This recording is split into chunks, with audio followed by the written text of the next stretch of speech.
Darwin. L'utilisation de fonctions est vivement conseillée en JavaScript. En effet, grâce à celle-ci, vous allez pouvoir choisir précisément quand vous souhaitez effectuer une certaine action. Donc pour créer une fonction ici dans votre feuille JavaScript, il vous suffit d'écrire le mot function comme ceci. Vous mettez ensuite un espace et vous allez maintenant pouvoir choisir le nom que vous souhaitez donner à cette première fonction. Je vais par exemple ici la nommer bonjour. Il est très important lorsque vous créez une fonction, et même lorsque vous utilisez une fonction, de ne pas oublier les parenthèses. Celles-ci vont vous permettre d'y insérer différents paramètres si besoin. Donc ici, pour la fonction que nous allons créer, nous n'avons pas besoin d'utiliser de paramètres, mais nous devons tout de même donc, insérer les paramètres. Nous n'avons juste ici qu'à insérer les parenthèses sans rien mettre à l'intérieur. Je fais ensuite un retour à la ligne et j'insère ici deux accolades, et c'est entre ces accolades que je vais choisir quelle action je souhaite que cette fonction effectue.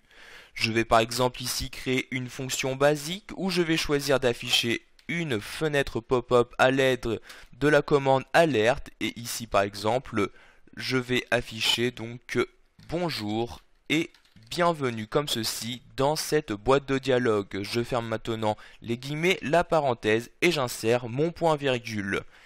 Si vous souhaitez maintenant faire appel à cette fonction directement dans votre code, donc par exemple ici à cet endroit-là, il vous suffit tout simplement d'écrire le nom de la fonction avec bien évidemment les parenthèses et d'insérer le point virgule. Alors automatiquement cette fonction sera exécutée. Ici nous n'allons pas effectuer donc cette manipulation, mais nous allons choisir de lancer cette fonction au clic donc sur un bouton.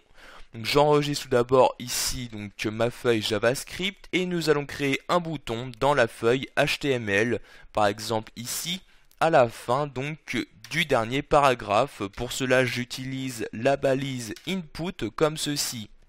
Nous allons ici renseigner trois attributs, le premier étant l'attribut type où vous allez choisir le type de bouton. Ici nous allons créer un bouton vide qui n'effectue donc aucune action par défaut. Pour cela nous utilisons le type button comme ceci. Le deuxième attribut, il s'agit comme vous devez le savoir de l'attribut value où vous allez ici renseigner donc le texte à afficher à l'intérieur de ce bouton. Par exemple ici je vais choisir d'afficher le texte bonjour comme ceci. Enfin ici nous allons donc choisir d'exécuter la fonction au clic de la souris sur ce bouton. Pour cela nous utilisons ici l'événement onClick de cette manière, et ici donc lorsque nous cliquons nous souhaitons donc effectuer la fonction bonjour. Je saisis donc bonjour en n'oubliant pas, comme je vous l'ai dit plus tôt, les parenthèses.